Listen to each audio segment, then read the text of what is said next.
programa Saber Direito desta semana é com o professor Mário Luiz Hamidoff.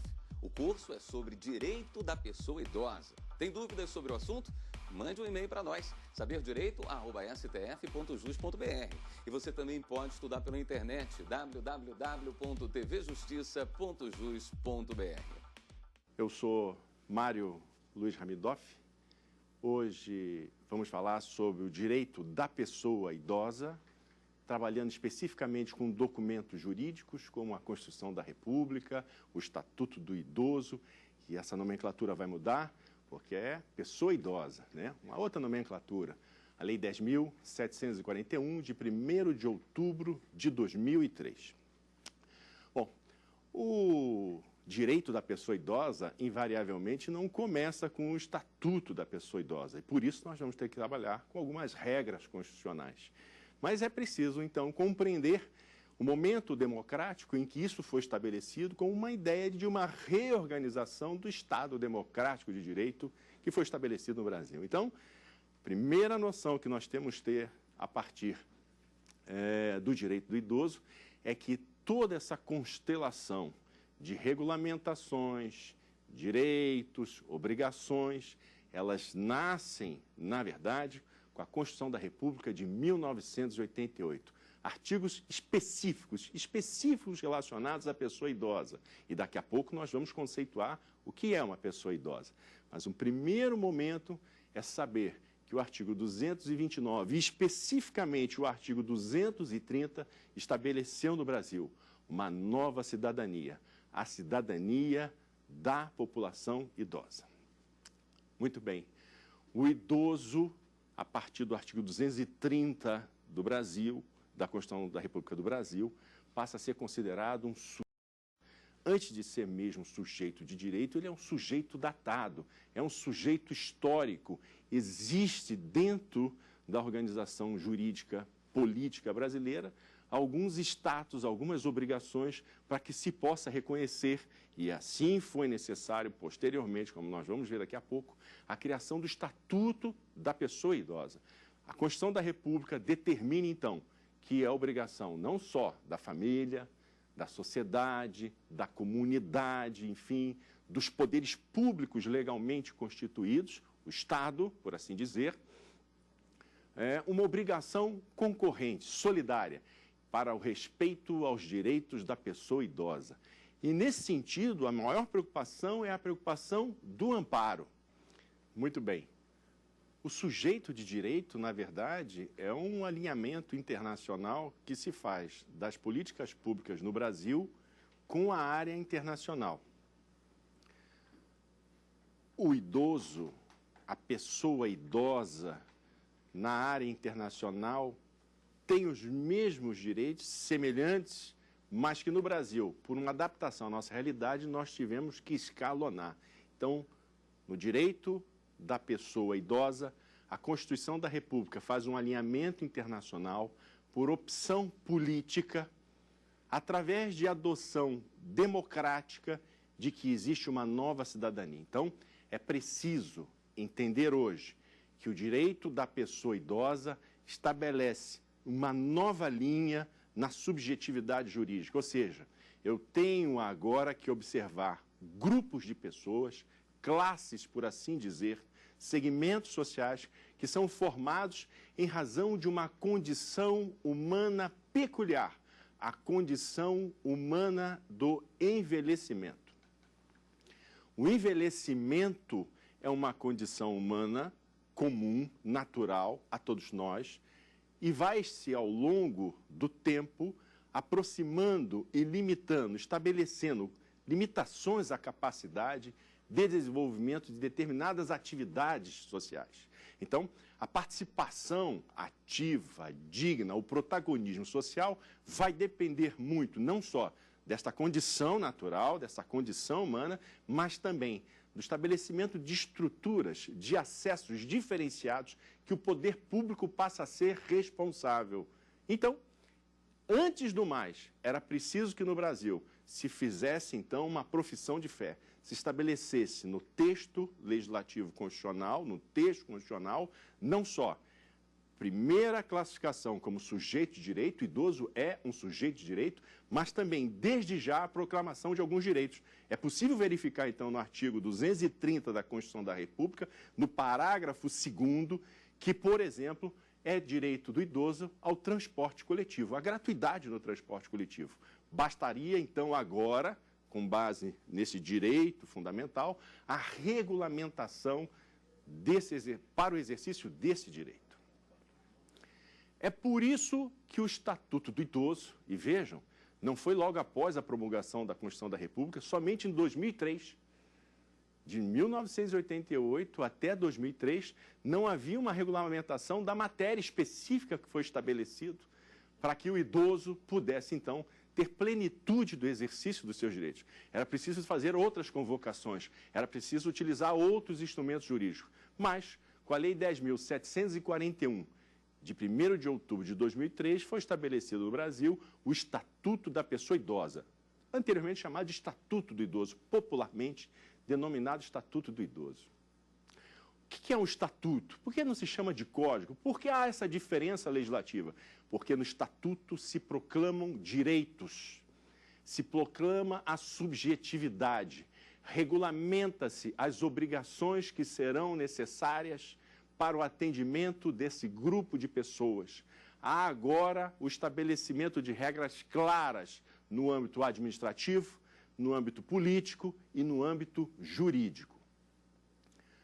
O Estatuto da Pessoa Idosa, além de, na sua parte dispositiva inicial, cuidar da denominação desses sujeitos de direito, da regulamentação de estruturas voltadas ao exercício da cidadania da população idosa, estabelece de forma não taxativa, meramente enunciativa, direitos fundamentais. E mais, para o exercício desses direitos fundamentais, precisa haver uma determinada efetividade. Por isso, vai ser possível, de acordo com os primeiros artigos da Lei 10.741 de 2003, a adoção de todos os meios necessários, de todas as facilidades, de todas as oportunidades para que o idoso possa exercer efetivamente os seus direitos individuais e as suas garantias fundamentais para a plenitude da sua cidadania. Ou seja, ao idoso são reconhecidos,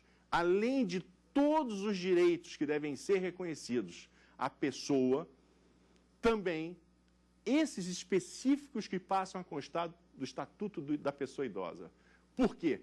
Por causa da condição humana peculiar de envelhecimento. O envelhecimento é um direito personalíssimo, mas o envelhecimento também determina uma produção social de acessos. O direito do idoso, quando regulamenta esses direitos individuais, essas garantias fundamentais, especificamente destinadas a essa classe, esse grupo de pessoas, na verdade, está dizendo o quê? Está assegurando as liberdades públicas, a participação ativa, a participação política do idoso, a participação social da pessoa idosa, seja nos diversos ramos que existem na área da ação social. Além disso, o idoso hoje não é mais objeto meramente de tutela, enquanto sujeito de direito, e quanto sujeito de direito, ele agora também tem um anteparo jurídico para que não sofra ações e omissões que determinem, por exemplo, um tratamento desumano, um tratamento vexatório, um tratamento constrangedor, um tratamento discriminatório em razão da sua condição peculiar dada a sua idade. É por isso que, dentre os direitos individuais, dentre as garantias fundamentais, também há de se preocupar para que se impeça todo tipo de ação ou omissão que cause violência à pessoa idosa. As violências relativas à pessoa idosa, elas se dão em razão da sua saúde. A ideia de plenitude da saúde. A saúde hoje, pela Organização Mundial de Saúde, é determinada como a plenitude do bem-estar físico, psicológico e social. Então, o idoso não pode receber e sofrer medidas que são constrangedoras, medidas que possam estabelecer um desconforto emocional, um desconforto psicológico, porque ele se encontra numa fase da sua existência que determina vulnerabilidade. As vulnerabilidades, por exemplo, se dão em razão mesmo da diminuição da capacidade visual. Um exemplo, não é? Não fosse isso, ele também não pode ser alvo de medidas discriminatórias em razão da idade. A idade da pessoa idosa vai lhe determinando ao longo do tempo algumas limitações. E essas limitações não podem ser alvo, por exemplo, de xingamentos, de ironias, de injúrias e assim por diante. Por isso, o idoso não pode ser objeto mais de discriminação em razão da sua idade. Por isso, há uma organização, depois desse primeiro momento do Estatuto da Pessoa Idosa, administrativa, há uma organização também das políticas públicas e também dos seus direitos sociais. O idoso também usufrui da garantia da prioridade. A garantia da prioridade, na verdade, é uma determinação política que estabelece aos âmbitos de regulamentação, formulação, efetivação de direitos fundamentais como forma de preferência e privilégio. Vamos ver o que diz o Estatuto da Pessoa Idosa. Artigo 3º da Lei 10.741, de 1º de outubro de 2003. O artigo 3º traz o parágrafo único, e no parágrafo único elenca 9 garantias de prioridade. Inciso 1. Atendimento preferencial, imediato e individualizado junto aos órgãos públicos e privados prestadores de serviços à população. Ou seja, esse atendimento preferencial, além de ser imediato e individualizado, deverá ser facilitado. Deve-se ao máximo evitar que o idoso permaneça em momentos desconfortáveis para que seja atendido por órgãos públicos ou órgãos privados, em razão de serviços que devem ser prestados a toda a população. Por isso, o idoso também desfruta da prioridade absoluta. Inciso 2º, preferência na formulação e na execução de políticas sociais públicas específicas. O que é isso? Formulação de política social, basicamente, é destinação de orçamento, é destinação de recursos públicos, é dotação orçamentária para fins específicos relacionados à pessoa idosa. Então, todas as políticas sociais públicas, por exemplo, vacinação, a formulação, a destinação orçamentária desses recursos públicos deverá ser feita de forma preferencial. Então, a formulação de políticas sociais através de leis específicas deve sim ter preferência na formulação legislativa e trancar pauta. Tem preferência nas pautas na formulação legislativa. Inciso 3º, como garantia de prioridade. Destinação privilegiada de recursos públicos nas áreas relacionadas à proteção da pessoa idosa. Essa destinação orçamentária, que faz parte das políticas sociais públicas, será contado não só através da legislação, mas também através de programas sociais. Programas sociais que podem ser desenvolvidos não só por ações governamentais, mas também por ações não governamentais. É o que nós vamos ver depois como política de atendimento. Inciso 4º, viabilização de formas alternativas de participação, ocupação e convívio da pessoa idosa com as demais gerações.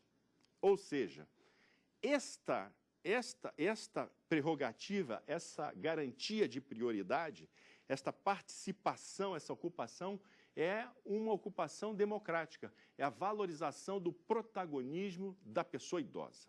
Pois muito bem, vamos agora passar à primeira pergunta dos estudantes sobre o direito da pessoa idosa. Olá, professor. Meu nome é Igor Oliveira e minha dúvida é: nos crimes previstos no Estatuto da Pessoa Idosa, são aplicadas as discriminantes putativas, hipóteses legais de isenção de pena previstas no Código Penal Brasileiro? Muito bem. Vamos lá. Não chegamos ainda na altura desta matéria, mas é importante desde já dizer que se a pessoa idosa é vítima de discriminação, de omissão de autoridades públicas, de crimes propriamente praticados contra a sua pessoa, ela tem uma proteção legal, não só pelo Código Penal, pelo que está regulamentado na legislação penal em vigor, mas também o que está especificamente descrito dentre os crimes que estão contemplados pela Lei 10.741 de 2003, que é o Estatuto da Pessoa Idosa, que estabelece como disposição geral no Estatuto do Direito da Pessoa Idosa, é que os idosos, quando sofrem determinados crimes, por exemplo, de ameaça, constrangimento, você vai ter uma regulamentação específica, você vai ter uma regulamentação que se destina à proteção integral da pessoa idosa. Por isso, deixou-se expressamente dito, e inclusive foi alvo de reforma do Código Penal, com o advento da Lei 10.741 de 2003, que aquelas discriminantes putativas, os casos de isenção de pena, não se aplicam aos crimes praticados contra a pessoa idosa. Diz lá o artigo 181, 182 do Código Penal. Por exemplo, nos crimes contra o patrimônio, quando uma pessoa residente, em razão do convívio, se favorece para a subtração de valores, objetos, bens, como diz o artigo 155, subtrair coisa alheia para si ou para outrem, e assim por diante. Quando você não pratica violência alguma, você pode, em se tratando de uma relação familiar, ficar isento de pena. É o que nós denominamos, teoricamente, de discriminantes putativas. São crimes, mas onde não se aplica a pena, em razão da proteção da família com uma perspectiva de política criminal.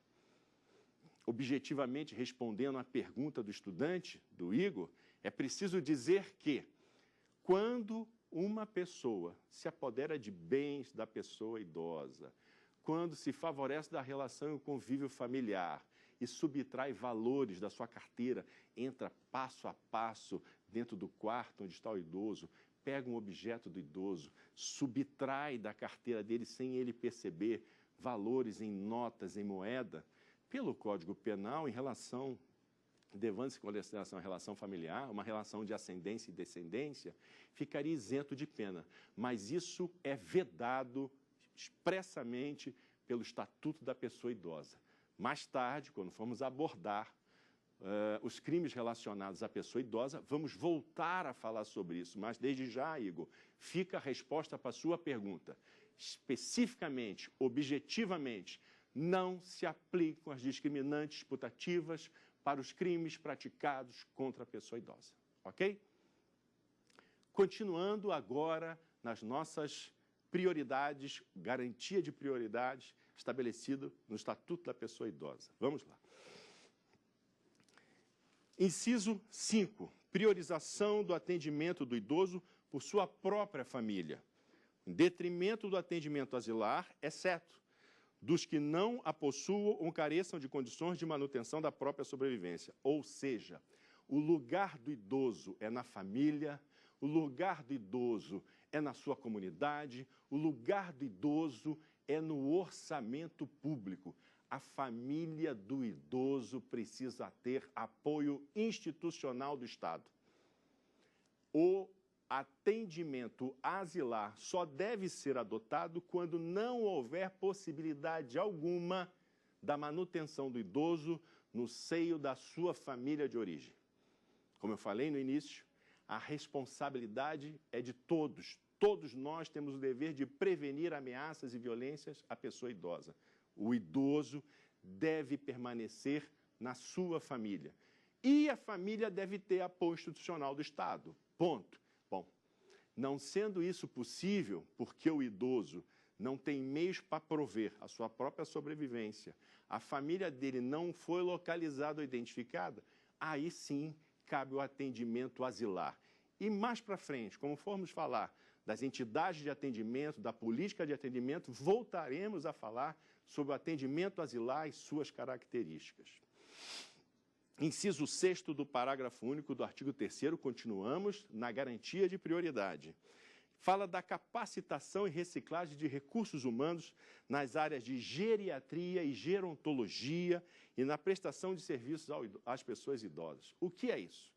É preciso haver uma capacitação permanente, É preciso preparar pessoal, é preciso estabelecer estruturas para que a pessoa idosa possa ser atendida de forma adequada.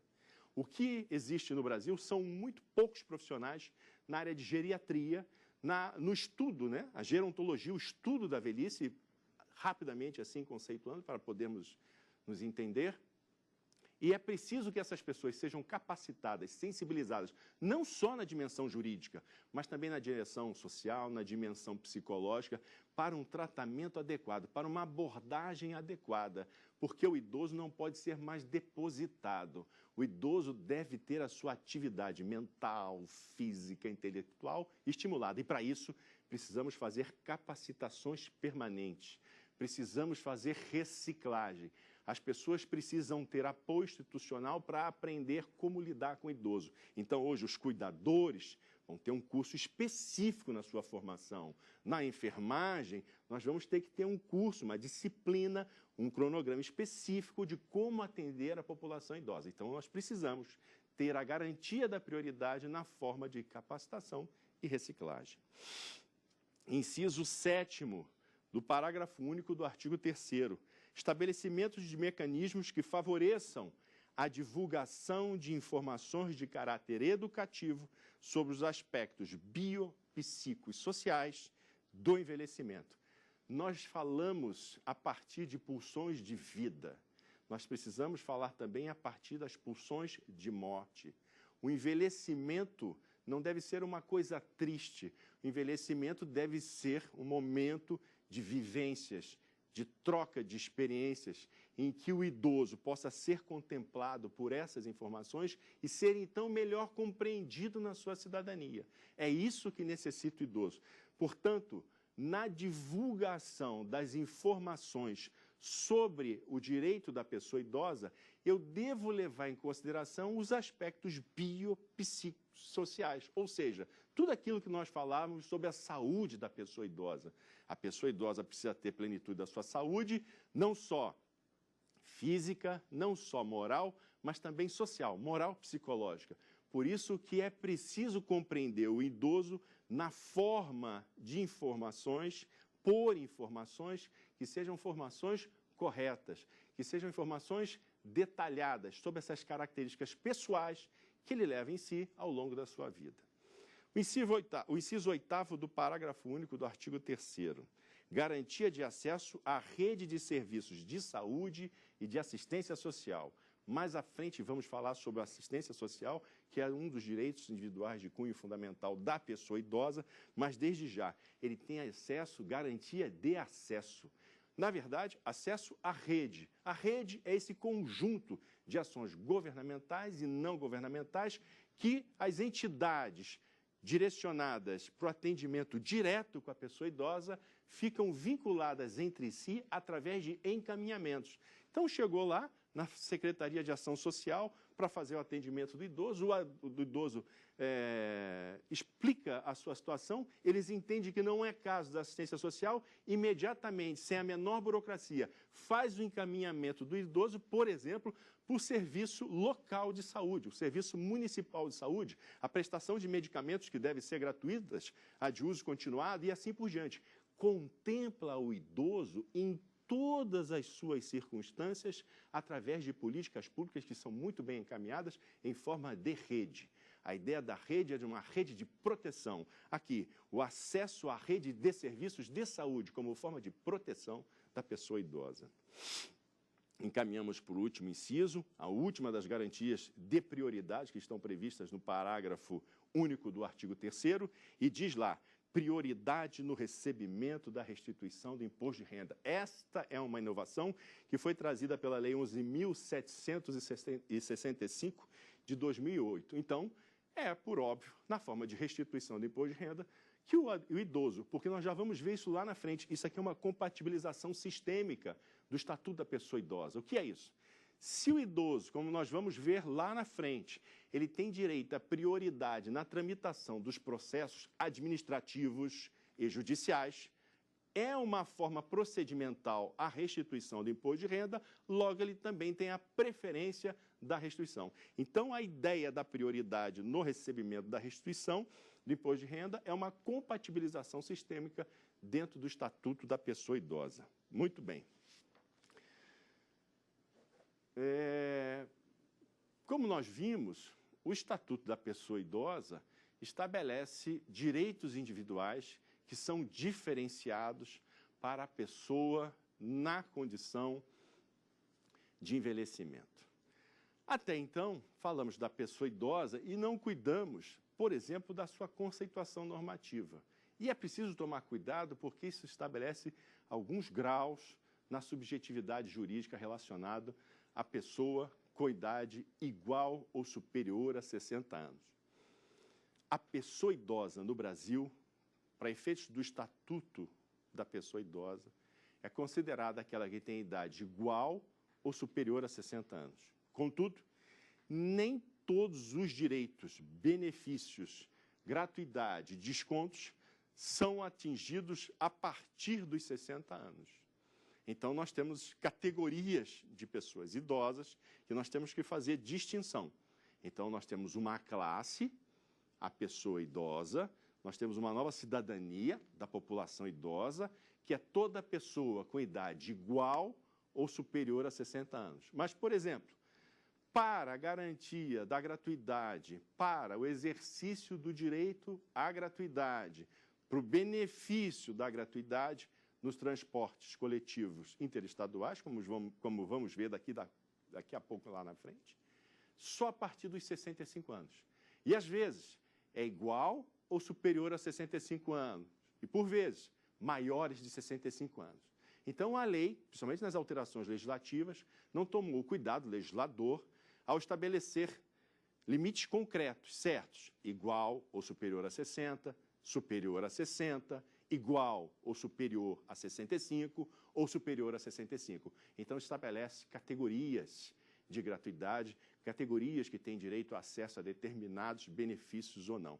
Então, precisamos ter cuidado, mas desde já conceituar, como diz logo no início do Estatuto da Pessoa Idosa, que o idoso deve ser considerado como toda pessoa com idade igual ou superior a 60 anos. As exceções é que vão comprovar esta regra. Muito bem. A partir dos 60 anos, a pessoa é considerada idosa, mas ela não pode ser considerada preconceituosamente como inabilitada para a convivência social. E, por isso, são estabelecidos vários direitos individuais de cunho fundamental e esses direitos passam a ser discriminados, categorizados, para tentar contemplar a condição humana peculiar de envelhecimento.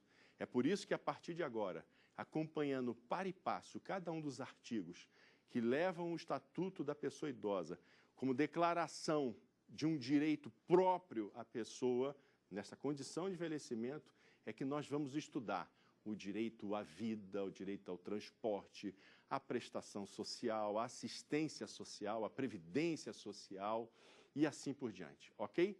Então, a partir de agora, deixando já esse primeiro momento que nós passamos pelas essas disposições gerais do Estatuto da Pessoa Idosa, que, na verdade, nós podemos até considerar como uma teoria geral, uma teoria jurídica do direito da pessoa idosa. Por quê? Porque são estabelecidos ali parâmetros para que nós possamos fazer a interpretação de todas essas normativas. Claro que vamos tratar hoje aqui do Estatuto da Pessoa Idosa, mas existe uma gama de legislações esparsas que relacionam-se ao cuidado da pessoa idosa. Então, na primeira parte do Estatuto da Pessoa Idosa, nas disposições preliminares, foram estabelecidos os direitos individuais, foram declaradas as garantias de prioridade, foram estabelecidas a subjetividade, o que é pessoa idosa, os objetivos, os objetos, os princípios, os fundamentos desse novo ramo do direito, que é o direito da pessoa idosa. Portanto, vamos agora à nossa segunda pergunta. Olá, professor. Meu nome é Júlia Alencar e a minha dúvida é: quem é considerado legalmente uma pessoa idosa? Obrigado, Júlia. Exatamente, nós acabamos de falar sobre isso aqui. o que nós podemos considerar como pessoa idosa juridicamente. Juridicamente, a pessoa com idade igual ou superior a 60 anos. Mas, como eu já disse, existem várias categorizações legais para estabelecimento, asseguramento de benefícios, descontos, gratuidades, direitos e acesso. Por isso, a pessoa idosa para fins de direito é a pessoa com idade igual ou superior a 60 anos. Mas, como eu dizia, Júlia, esta pessoa não se torna, a partir dos 60 anos, porque é tratada como idosa juridicamente, como uma pessoa inadaptada para conviver socialmente, para desenvolver atividades profissionais, para conseguir emprego, fazer concursos públicos e assim por diante. No caso dos concursos públicos, nós vamos ver daqui para frente que há alguma limitação, restrição em razão do cargo ou função pública. Mas vamos lá. Falávamos até então que esta primeira parte que se encerra do Estatuto da Pessoa Idosa poderia ser considerada como uma grande teoria jurídica do direito da pessoa idosa. Muito bem. A partir de agora, nós vamos cuidar dos direitos denominados de fundamentais, ao que eu denomino e faço diferença como direitos individuais de cunho fundamental, direitos a liberdades públicas. Por exemplo, o primeiro deles, direito à vida. O que espera o idoso, a partir dos 60 anos, com a relação com a sua existência física, social, material, é que ele possa ter uma vida digna. E uma vida digna através da proteção também à saúde. E é isso que diz o Estatuto da Pessoa Idosa. O idoso, a partir de então, vai ter que ter uma constelação de estruturas públicas ou, por vezes, por serviços públicos prestados por iniciativa privada que possa atender na integralidade a proteção à sua vida, a uma vida digna e com saúde. Vamos lá? Vamos falar sobre o direito à vida. Artigo 8º do Estatuto da Pessoa Idosa. O envelhecimento é um direito personalíssimo. Já tínhamos falado sobre isso. Um direito personalíssimo que é um direito que não pode ser negado em razão da condição humana, em razão do princípio da dignidade da pessoa humana. E esse direito à velhice, por ser personalíssimo, ele não vai se estender a outras pessoas, a não ser na forma de proteção da pessoa idosa. Por exemplo, quando nós chegarmos lá, vamos falar sobre saúde, o acompanhamento do idoso, o acompanhante dele, em razão de critérios técnicos, de critérios médicos, poderá também ter as garantias que tem a pessoa idosa justamente para tentar melhorar o quadro de saúde na forma de tratamento, de clínica. O tempo de clínica é diferente, por exemplo, de um tempo de processo. Fora isso, o envelhecimento, além de ser um direito personalíssimo, ele também deve ter uma proteção como um direito social. Como direito social, se nós observarmos na Constituição da República, nós temos dentre os direitos sociais, além de serem direitos individuais de cunho fundamental, o direito à saúde, o direito à educação, porque ele estabelece, paralelamente ao direito do cidadão, um dever do Estado. Muito bem. Não só nos termos desta lei, mas da legislação vigente, ou seja, a vida, a saúde respeita especificamente ao que diz o Estatuto da Pessoa Idosa, mas também deve levar em consideração as suas leis de regência. Artigo 9º do Estatuto da Pessoa Idosa. A obrigação do Estado em garantir à pessoa idosa a proteção à vida e à saúde, mediante a efetivação de políticas sociais públicas que permitam envelhecimento saudável em condições dignas. Ou seja, a pessoa deve ter a proteção jurídica não só da sua vida, porque a vida, como um bem jurídico, deve ser protegido não só através, por exemplo, do direito penal, mas também através de toda a estrutura organizativa, jurídica, política, para que ela possa exercer esta sua condição humana de maneira digna. A dignidade da pessoa humana é um princípio fundamental que está no artigo 1º, inciso 3º da Constituição da República, e é um princípio fundamental que, às vezes, nós vamos ver aqui, vai se confundir com o direito fundamental. Então, além de ser uma orientação principiológica, vai ser também considerado, e assim o é, como uma dimensão da existência humana. E não adianta ter uma vida sem ser uma vida digna. E uma vida digna é uma vida com saúde. É por isso que, por vezes, o Estado vai se ver obrigado a prestar medicamentos de uso continuado de forma gratuita, como forma de assegurar a saúde, que é condição elementar para a existência, para a vida humana, de forma digna. Muito bem. Passamos a uma segunda constelação de direitos individuais relacionados à pessoa idosa, que está logo em seguida no artigo 10 do Estatuto da Pessoa Idosa. Diz lá, direito à liberdade, direito ao respeito, direito à dignidade, o que eu tinha acabado de falar com vocês. Ora, que direitos são esses que se confundem com a própria existência de um Estado democrático de direito? Direito à liberdade é liberdades públicas, são liberdades muito mais do que individuais, são liberdades estruturais. Por exemplo, o poder de ir, de vir, de estar, o poder de ter liberdade para manifestar opinião, expressão, ele ter crença e culto religioso, quando assim o entender, isso tudo faz parte da dimensão não só do ser humano, mas principalmente, peculiarmente, do idoso, porque se encontra num estado de vulnerabilidade social. Por isso, precisa estarem declaradas todas essas liberdades. E essas liberdades, como eu acabei de mencionar aqui, são comuns a qualquer ser humano. Porém, elas agora começam a se direcionar a essa condição peculiar do idoso. Vejam só, a partir de agora, do culto, da crença religiosa, eu já tenho outras liberdades públicas que devem ser asseguradas em razão dessa condição humana. Vejam só, prática de esportes e diversões. É importante isso. Ultimamente, nós já passamos por algumas cidades do Brasil e observamos praças públicas com aquela academia da pessoa idosa, para fazer exercícios diferenciados, de baixa traumatologia, de acordo com a condição da pessoa idosa, que já não exige tanta velocidade, que não exige já tanto de esforço físico, mas manutenção do seu corpo. Não fosse isso, participação na vida familiar e comunitária. O idoso, a pessoa idosa, não pode ser só ativa na hora de ajudar economicamente, na hora que tem que tomar conta, por exemplo, de filhos, cuidar da comida. Não. O idoso agora deve participar ativamente da família e da comunidade como um sujeito de direito que era até então a alcançar essa idade dele em razão da condição humana. Enfim, ele agora participa dessa vida familiar e comunitária com uma participação também assegurada politicamente. É um dado importante que hoje nós temos nos censos eleitorais, é que o grupo de idosos, as pessoas idosas, comparecem mais voluntariamente à votação, em número, às vezes, que é o dobro da população juvenil, que a partir dos 16 anos pode votar. Então, é consignado em todos os censos eleitorais que é uma participação política muito maior da pessoa idosa do que os próprios jovens brasileiros. Muito bem. A faculdade de buscar refúgio, auxílio e orientação. Voltando a lembrar, apesar de garantir ao idoso a possibilidade de refúgio, auxílio e orientação, o lugar do idoso é na família, é na proteção da sua comunidade.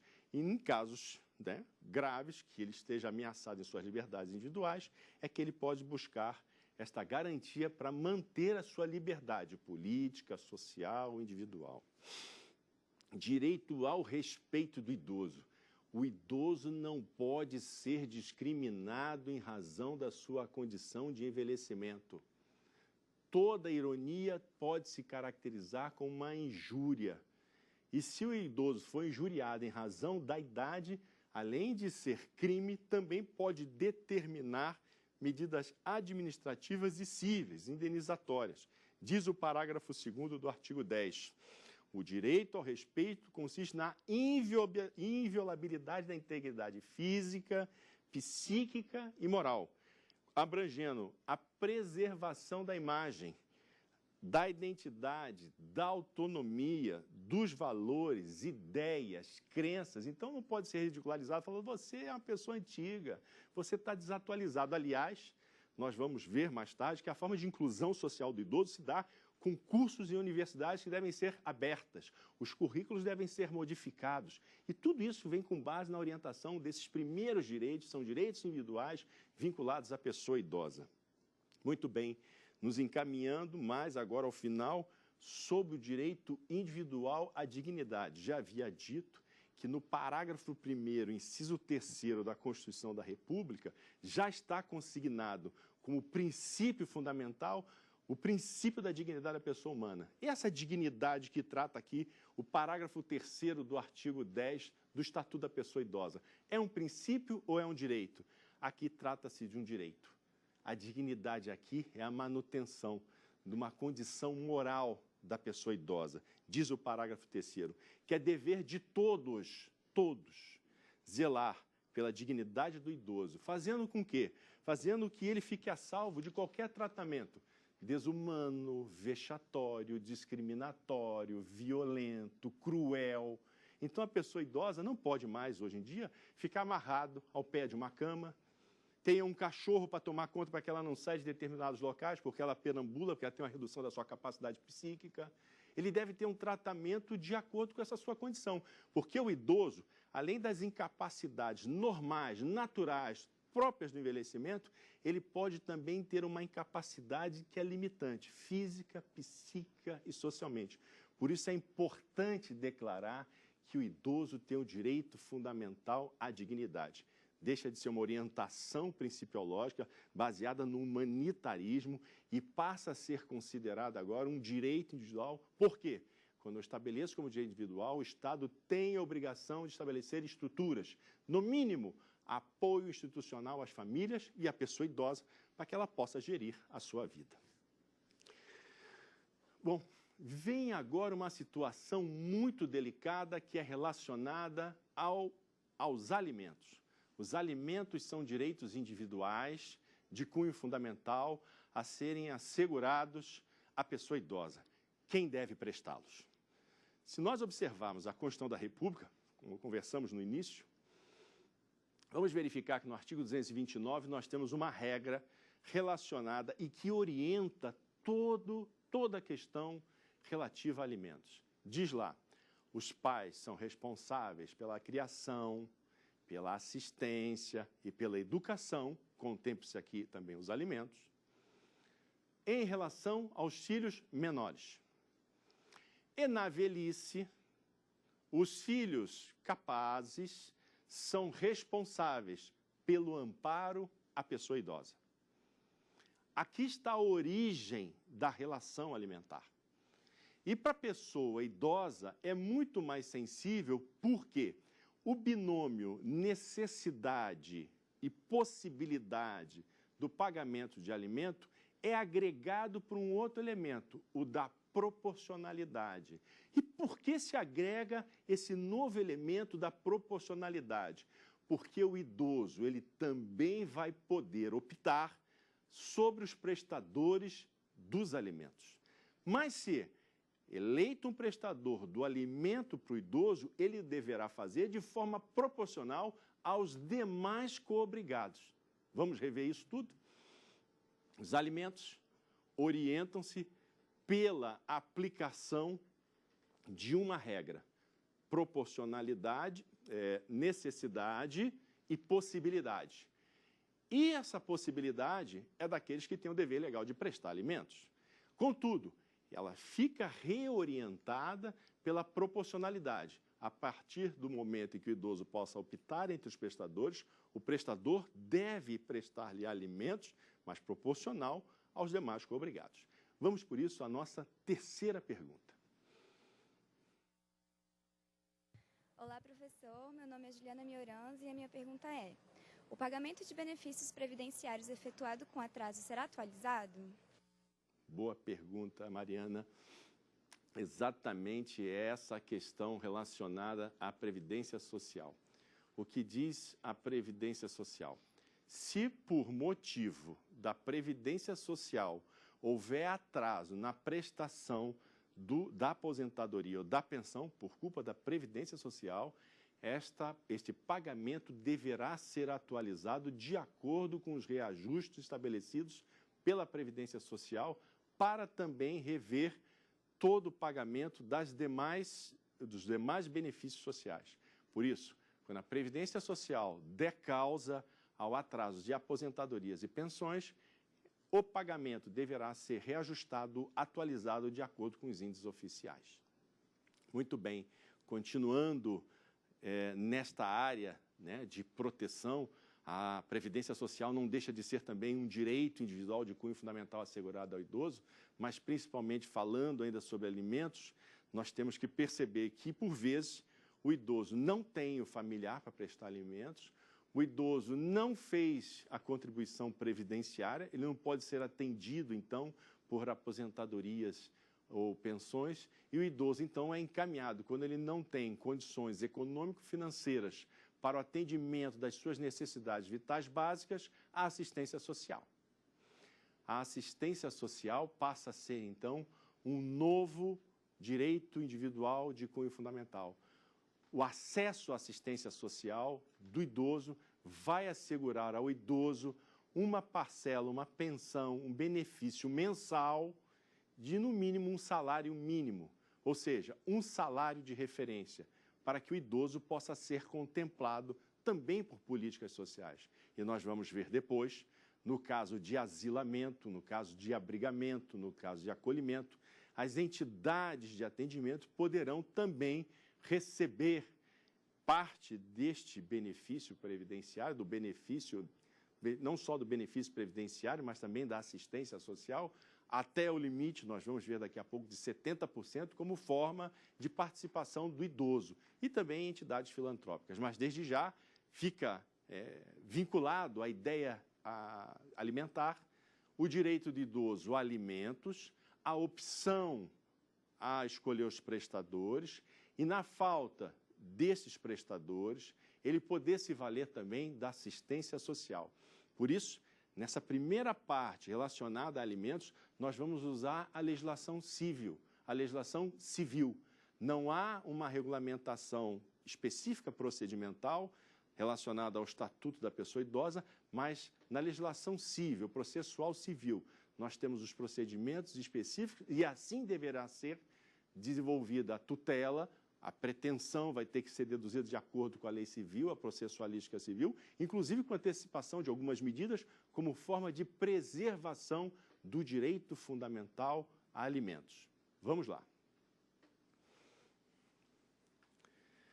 Diz o artigo 11 da Lei 10.741 de 2003. Os alimentos são prestados ao idoso na forma da lei civil. A obrigação alimentar é solidária. Pode o idoso, entretanto, optar entre os prestadores. Tudo aquilo que nós já tínhamos visto antes. Por quê? Porque dessa forma expressa fica garantida ao idoso que ele não vai ter limitações na forma do exercício desse direito. Está bem claro uma regulamentação específica adequada à condição de envelhecimento. Então, apesar de utilizarmos a legislação civil, é aqui, no Estatuto da Pessoa Idosa, que eu vou fazer uma adequação em razão do envelhecimento.